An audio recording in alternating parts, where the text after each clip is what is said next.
अस्सलाम वालेकुम स्टूडेंट्स। आज का हमारा टॉपिक है जी, हमने पैसिव वॉइस को स्टार्ट किया हुआ था जी इंग्लिश 9th इंग्लिश ग्रामर में से।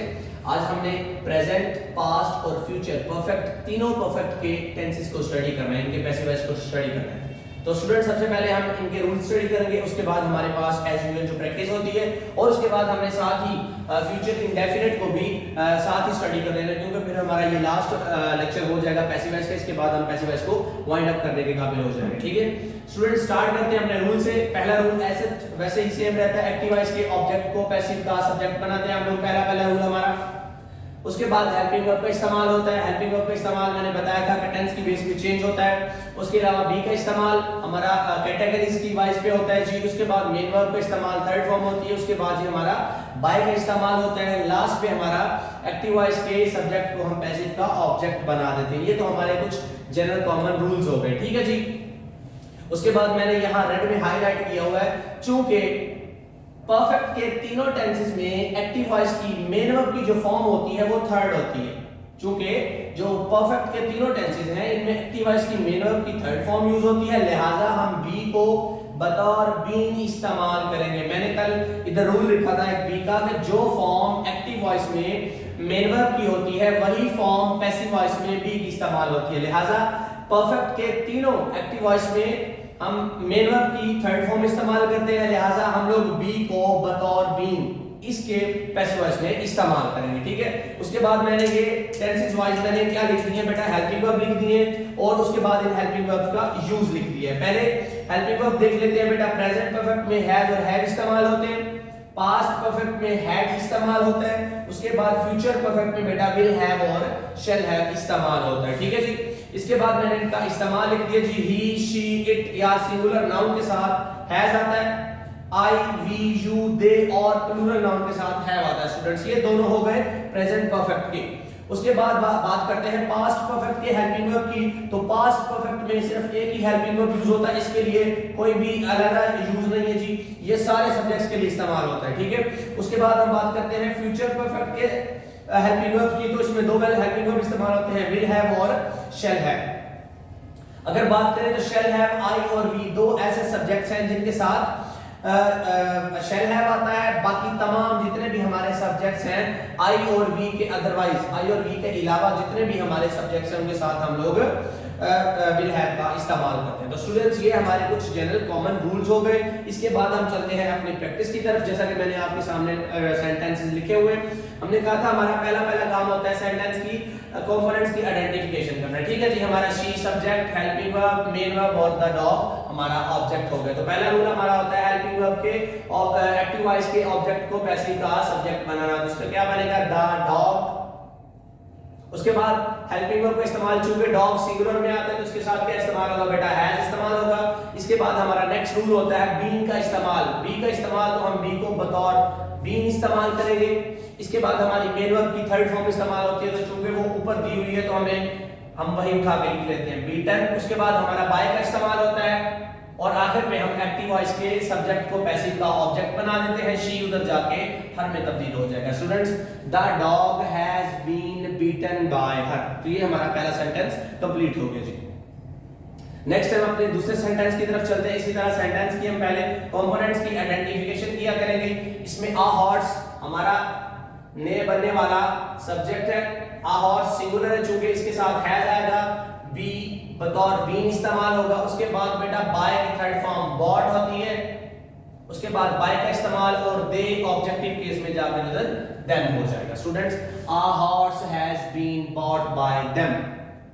इसके बाद स्टूडेंट्स ये थोड़ा सा स्ट्रेंज सा सेंटेंस है हमारे पास, इसमें डबल ऑब्जेक्ट का कॉन्सेप्ट है। ठीक है जी। तो एक होता है डायरेक्ट ऑब्जेक्ट, एक होता है इनडायरेक्ट ऑब्जेक्ट। इस सेंटेंस में जो मी है हमारा डायरेक्ट ऑब्जेक्ट है, और जो गोल्ड मेडल है ये हमारा इनडायरेक्ट है। तो students, we just have concern about our direct object, we don't have any concern about our indirect object. तो अपने डायरेक्ट सब्जेक्ट डायरेक्ट ऑब्जेक्ट को लेंगे। ये डायरेक्ट ऑब्जेक्ट मी है, तो इधर आके बेटा सब्जेक्ट की जगह आई में कन्वर्ट हो जाएगा। उसके बाद आई के साथ आता है जी है, आई के साथ क्या आता है। इस सेंटेंस को कंप्लीट करने से पहले मैंने आपके इधर एक छोटा सा रेड में रूल लिखा हुआ है, जब दो या दो से ज्यादा हेल्पिंग वर्ब इस्तेमाल हो जुमले में तो मनफी बनाने के लिए पहले वाले के साथ नॉट लगाते हैं, यानी कि अब यहाँ हैज नॉट हैव नॉट आएगा, ठीक है जी। तो हमने ऐसा नहीं करना कि हैज बीन नॉट लगाना है, हमने हैज के बाद नॉट लगाना है, उसके बाद हमने बी का इस्तेमाल करना है। स्टूडेंट्स मैं फिर बता देता हूँ कि जब दो या दो से ज्यादा, तो अब एक हेल्पिंग वर्ब हमारा हैज हो गया, दूसरा हमारा वर्ड उसी के साथ बीन आ जाएगा, तो हमने कभी भी हैज बीन के साथ नॉट नहीं लगाना, हमने हैज के बाद नॉट का इस्तेमाल करना है, हैज हैव के बाद नॉट का इस्तेमाल करना है। I have not, I have not been, इसके बाद हमारा इस्तेमाल क्या होगा, बीन, उसके बाद हमारी मेन वर्ब की third form given, I have not been given, क्या उसके बाद हमारा डायरेक्ट ऑब्जेक्ट है a gold medal, a gold medal, उसके बाद हमारा बाय का इस्तेमाल होगा जी, बाय द गोल्ड। तो ये थोड़ा सा डिफिकल्ट सेंटेंस था स्टूडेंट्स, क्योंकि इसमें दो ऑब्जेक्ट इस्तेमाल हुए थे, एक डायरेक्ट ऑब्जेक्ट और इनडायरेक्ट ऑब्जेक्ट, तो हमने अपने डायरेक्ट ऑब्जेक्ट को उठाना है और इधर अपने सब्जेक्ट की जगह ले आना है। उसके बाद बेटा डबल इंट्रोगेटिव मैंने कहा बताया था कि इसमें तब्दील हो जाता है बाय whom में, इसके फौरन बाद हेल्पिंग वर्ब आता है, तो चूंकि हमने हेल्पिंग वर्ब नए आने वाले सब्जेक्ट के हिसाब से लगाना होता है, तो द लाइन है बेटा सिंगुलर है, इसके साथ हैज आएगा, बाय whom हैज, उसके बाद हमारा सब्जेक्ट द लाइन, उसके बाद हम बी का इस्तेमाल करेंगे, बीन, उसके बाद हमारी मेन वर्ब की थर्ड फॉर्म आ जाएगी। तो ये हमारा सेंटेंस इस तरह से कंप्लीट होगा, by whom has the lion been killed. देख ले स्टूडेंट्स, इसके बाद फिर हमारा डबल इंट्रोगेटिव आ गया जी, हमने कहा था कि दो की जगह छोड़ देनी है, उसके बाद हमने अपने डायरेक्ट ऑब्जेक्ट के पास चले जाना है, ठीक है जी। तो मी उधर ऑब्जेक्ट की जगह मी ऑब्जेक्टिव केस में यहां आएगा तो आई में तब्दील हो जाएगा। आई के साथ क्या आता है बेटा, हैव आता है, हैव आई, हैव आई, उसके बाद मैंने बताया था कि एक के बाद हमने नॉट लगाना है, हैव आई नॉट बीन, बी की जो हमने थर्ड शक्ल इस्तेमाल करनी है वो बीन की सूरत में इस्तेमाल करना है। उसके बाद बेटा हेल्प की थर्ड फॉर्म क्या होती है, हेल्प्ड, उसके बाद यू हमारा वैसे का वैसे उधर चला जाएगा, बाय यू, और हमने बताया था कि जो वाई को हम वैसे का वैसे ही नीचे उतार लेंगे, तो क्या सेंटेंस बन जाएगा ये, why have I not been helped by you. इसके बाद यहां से हम हमारे ऑनवर्ड बेटा ये तो थे हैज हैव के साथ हमारे प्रेजेंट परफेक्ट के टेंसेस, ठीक है जी। यहां प्रेजेंट परफेक्ट के टेंसेस मुकम्मल होते हैं, इसके बाद हमारे शुरू होते हैं पास्ट। पास्ट की कैसे पता चला हमें, क्योंकि यहां हेल्पिंग वर्ब हैड का इस्तेमाल हुआ, तो बेटा सेम सीक्वेंस है, जस्ट हमने जहां हैज हैव लगाना था अब यहां हैड लगाना है। इसमें एक आसान बात यह है कि हमारे पास डिस्क्रिमिनेशन नहीं है हैज और हैव की, कि हमें कहां हैज लगाना है और कहां हैव लगाना है, हमारे पास एक ही हेल्पिंग वर्ब है, हम उसी को ही इस्तेमाल करेंगे। तो यहां नथिंग हमारा ऑब्जेक्ट है जी, नथिंग, उसके बाद हमारा हेल्पिंग वर्ब लगा हैड, फिर हमारी बीन आएगी जी, उसके बाद गेन की थर्ड फॉर्म क्या होती है जी, गेन, उसके बाद बाय का इस्तेमाल, दे की ऑब्जेक्टिव केस क्या हो जाएगी, देम हो जाएगी। Nothing had been gained by them। इसी तरह he had been told me to do it, यहाँ me हमारा ऑब्जेक्ट है बेटा, me ऑब्जेक्टिव केस में है, तो ऑब्जेक्ट की जगह मौजूद है ऑब्जेक्टिव केस में, जब यहाँ सब्जेक्ट की जगह आएगा तो ये सब्जेक्टिव केस में तब्दील हो जाएगा। I had been told to do it by him, ये उधर जाके क्या हो जाएगा जी, हिम में तब्दील हो जाएगा। देख लें sentence students, I had been told to do it by him। उसके बाद हमारा इंट्रोगेटिव आ गया जी, ये सिंगल इंट्रोगेटिव है, had हमारा हेल्पिंग वर्ब, मैंने कहा था सिंगल इंट्रोगेटिव के लिए एक ही जगह छोड़ के अपने ऑब्जेक्ट के पास जाके द लेटर चुके, इसके साथ हैड आएगा बेटा, हैड द लेटर, उसके बाद been posted, had the letter been posted, उसके बाद बेटा बाय का इस्तेमाल और यू उधर वैसे का वैसे ही, क्योंकि यू की ऑब्जेक्टिव और सब्जेक्टिव केस सेम होती है, had the letter been posted by you. उसके बाद हमारा फिर हु वाला सेंटेंस आ गया, हु मैंने बताया था कि बाय whom में तब्दील होता है, इसके फौरन बाद हम हेल्पिंग वर्ब लगाते हैं, by whom had, the car हमारा नया बनने वाला सब्जेक्ट है, द कार, उसके बाद बी की थर्ड फॉर्म बीन और मेन वर्ब की थर्ड फॉर्म हमारी driver. By whom had the car been driven। तो ये देख लें स्टूडेंट्स, पहला हमारा the dog has been beaten by her, दूसरा हमारा a horse has been bought by them, third हमारा I have not been given a gold medal by the board, by whom has the lion been killed, why have I not been helped by you। उसके बाद हमारा यहाँ से start होते हैं हमारे past perfect के, nothing had been gained by them। उसके बाद हमारा नेक्स्ट है I had been told to do it by him। उसके बाद है जी had the letter been posted by you, और लास्ट वन है हमारा by whom had the car been driven। तो ये हमारे, इसके बाद हम एक दो सेंटेंस, तीन चार हमारे सेंटेंस उधर भी लिखे हैं, उसकी तरफ जाते हैं जी, ठीक है। उसके बाद फिर ये डबल इंटरोगेटिव आ गया, मैंने कहा था डबल इंटरोगेटिव के लिए दो की जगह छोड़नी है, द चेयर। उसके बाद हमारा helping verb had the chair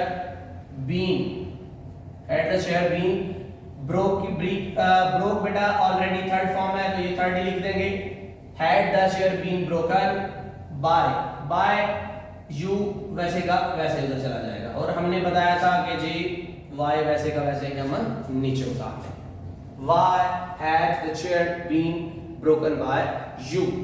उसके बाद यहां से हमारे फ्यूचर परफेक्ट के स्टार्ट होते हैं। इन सेंटेंसेस के लिए बेसिकली बेटा मैंने आपको एक रूल बताया था, जैसे आप देख सकते हैं कि एक्टिव वॉइस में भी ऐसे इस्तेमाल होता है, जैसे विल और हैव, तो यहाँ हेल्पिंग वर्ब इस्तेमाल हुए, तो उन्होंने नॉट का इस्तेमाल इन दोनों के मिड में किया है, यानी कि विल के बाद। अब हम क्या करेंगे, हमने यहाँ बीन भी लगाना है, तो हम विल नॉट हैव बीन का इस्तेमाल करेंगे students, will not have been का इस्तेमाल करेंगे। हाँ जी, हमारा ऑब्जेक्ट क्या है जी, द बुक के साथ बेटा विल आता है, क्योंकि ये आई और बी के अलावा विल नॉट है, बी की थर्ड फॉर्म बीन, बेटा रीड रेड प्रोनाउंसिएशन चेंज हो जाती है लेकिन स्पेलिंग सेम रहते हैं, by her, the book will not have been read by her. उसके बाद हु बेटा किसमें तब्दील हो जाता है, बाय whom में, by whom will the tea, by whom will the tea have been made। देखिए मैंने जब भी इंटरोगेटिव बनाने के लिए हम हेल्पिंग वर्ब को सब्जेक्ट से पीछे लेके आए हैं, तो मैं अकेला विल को ही लेके आया हूं, बाकी दोनों सब्जेक्ट के बाद ही है। इसी तरह नेगेटिव बनाने के लिए भी हम लोगों ने पहले वाले के बाद ही नॉट लगाना है, ठीक है। ये थोड़ा सा एक क्रिटिकल पॉइंट है स्टूडेंट्स। उसके बाद we shall have killed the snake, तो स्नेक इसके साथ बेटा स्नेक के साथ विल आएगा, the snake will have been killed by us. We की ऑब्जेक्टिव केस क्या होगी स्टूडेंट्स, अस होगा। देख लें जी, the snake will have been killed by us. उसके बाद नीचे स्टूडेंट्स मैंने फ्यूचर इंडेफिनिट को भी साथ ही लिख दिया, क्योंकि ये इसके साथ मिलता जुलता है, सिर्फ बाकी मैंने बताया था कि जनरल रूल सारे कॉमन रहते हैं जी, ठीक है। हेल्पिंग वर्ब पर बी का इस्तेमाल चेंज होता है, ठीक है। यहाँ बी बजाते खुद अपनी बी की ओरिजिनल शक्ल में आएगा, और हेल्पिंग वर्ब इसमें विल शैल इस्तेमाल होंगे, जैसे मैंने इधर भी बता दिया है कि फ्यूचर परफेक्ट के लिए विल हैव शैल हैव होते हैं, यहाँ बेटा विल शैल होते हैं, तो इनका इस्तेमाल इसी तरह होगा कि आई और बी के साथ शैल आएगा, और इस बाकी तमाम जितने भी ऑब्जेक्ट जितने भी सब्जेक्ट है हमारे उनके साथ विल आएगा, ठीक है। इनको भी थोड़ी सी आसान सा टेंस है बेटा, ये बहुत आसान टेंस है। A letter,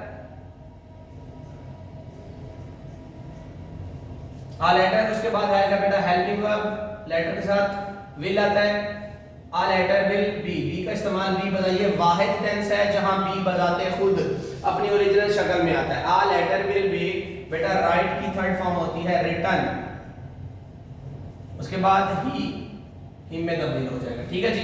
uh letter will be written by him. उसके बाद हेल्पिंग वर्ब सॉरी हमारा इंट्रोगेटिव सेंटेंस आ जाते हैं जी। इसके लिए सिंगल इंट्रोगेटिव भी एक ही जगह अपने ऑब्जेक्ट के पास यू, उसके बाद हेल्पिंग वर्ब यू के साथ बेटा विल आता है, उसके बाद हमारा विल यू, बी का इस्तेमाल विल यू, नेगेटिव बनाने के लिए नॉट का इस्तेमाल करेंगे, will you not B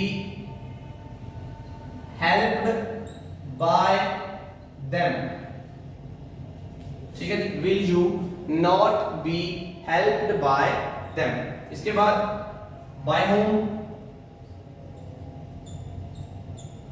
bye home, इसके बाद बेटा हु वाले सेंटेंस में हमेशा विल का इस्तेमाल होता है। हु वाले सेंटेंस में कभी भी ये बात याद रख लें कि हु वाले सेंटेंस में कभी भी शेल हेल्पिंग वर्ब इस्तेमाल नहीं होता, हमेशा विल हेल्पिंग वर्ब इस्तेमाल होता है। By whom will the bell be rung, by whom will the bell be rung. बेटा ring, rang, rung, ring first form, rang second form और रंग थर्ड फॉर्म। तो स्टूडेंट्स ये था हमारा आज का लेक्चर। हमने सबसे पहले जनरल रूल्स को 3 टेंसेस के स्टडी किया, उसके बाद उनकी प्रैक्टिस देखी। बेटा मैं हर वीडियो में बताता हूं कि इंपॉर्टेंट सेंटेंसेस है, एग्जाम में टेस्ट होने वाले सेंटेंसेस है, इनको अच्छे से आप लोगों ने भी घर में भी अटेम्प्ट करना है। उसके बाद मैंने फ्यूचर इंडेफिनिट इनके साथ मिलता जुलता था तो उसको भी साथ ही बेटा कैरी ऑन कर लिया। स्टूडेंट्स आज हमारा पैसिव वॉइस का लेक्चर खत्म हुआ। इंशाल्लाह कल से हम लोग जो टेंसेस के हमारे उर्दू से इंग्लिश वाले सेंटेंसेस होते हैं उनको पहले उनकी पहचान, उनके हेल्पिंग वर्ब वगैरह मैंने सारे आपको बता दिए हैं इधर भी। तो कल मजीद उनको अपने टेंसेस को स्टार्ट करेंगे, उनमें भी बेटा मैं इंपॉर्टेंट सेंटेंसेस आपको करवाऊंगा।